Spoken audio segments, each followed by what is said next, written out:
everybody, and welcome back to Killer Concepts, the place where we talk about all things true crime. My name's Peyton. So today we're talking about how on Halloween night, 1981, a man by the name of Ronald Sisman and a Smith College student, Elizabeth Platzman, were severely beaten and then shot to death in their apartment. However, until this day, their case has still gone unsolved.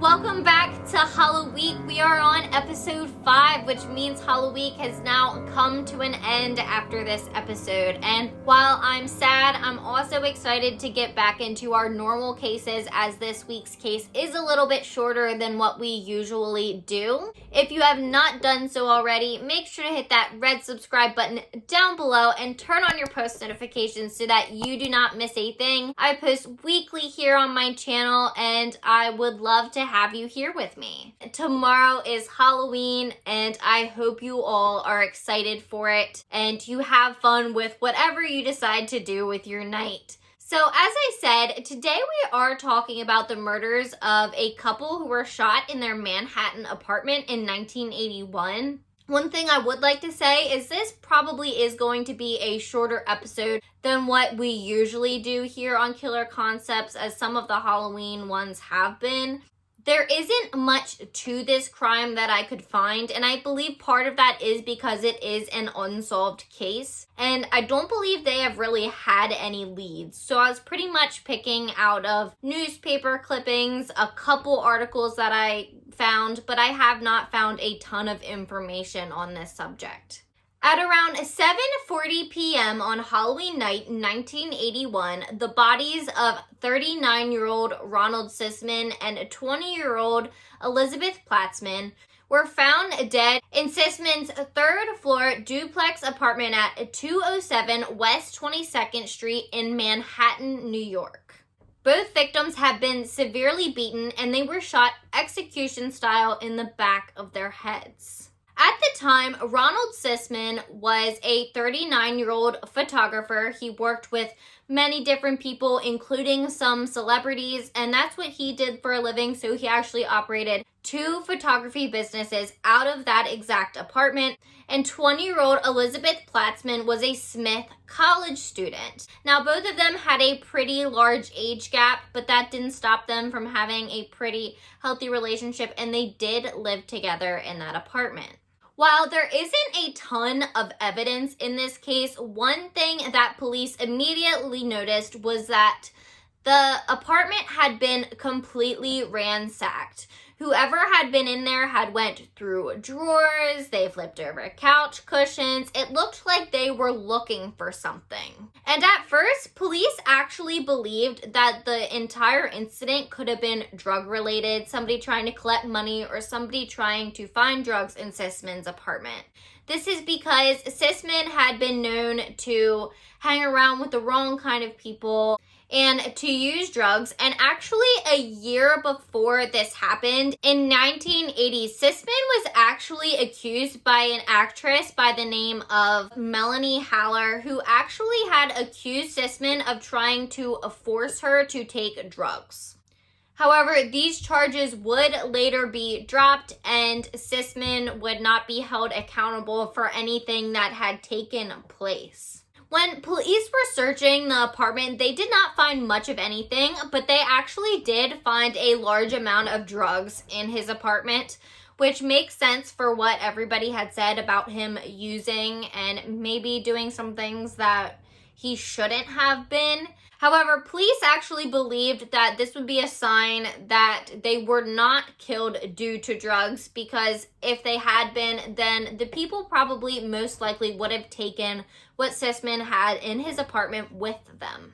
Since the police ruled out the killing being due to drugs, they then moved on to looking at a robbery theory. But this didn't really match up either. Although the apartment looked ransacked as if somebody was looking for something very specific, there had been a ton of expensive equipment for photography and for Sisman's 2 photography businesses that he ran out of his home that was still left in the apartment.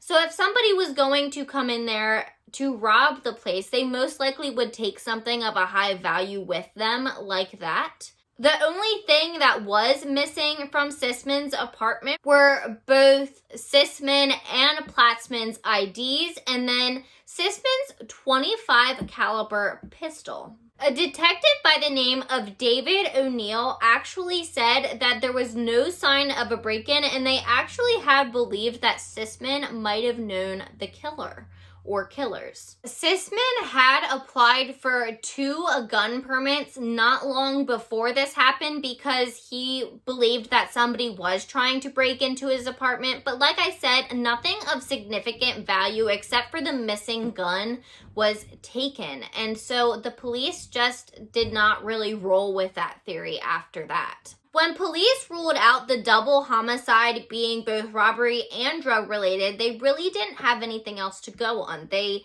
didn't think either of the 2 people really had any enemies, and it didn't make sense for somebody to do something like this to them. So the case went cold. But since there have been multiple theories that have emerged, one of them which surrounds a very famous serial killer.